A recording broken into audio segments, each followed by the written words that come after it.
Hello guys, welcome back to my YouTube channel Enable Website Design. In this video we are going to discuss how you can convert .move file into the mp4 format. So let me go here and type move to mp4 converter online free. And here you can see these are the couple of websites where you can open one by one, and then simply you can select the files from your laptop.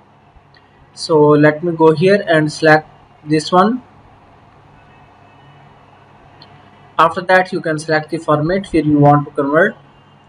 So I want to convert into the mp4 format.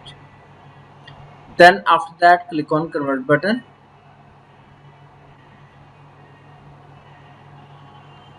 So guys, here you can see file is converted. So now simply click on download button, and file is downloading in mp4 format.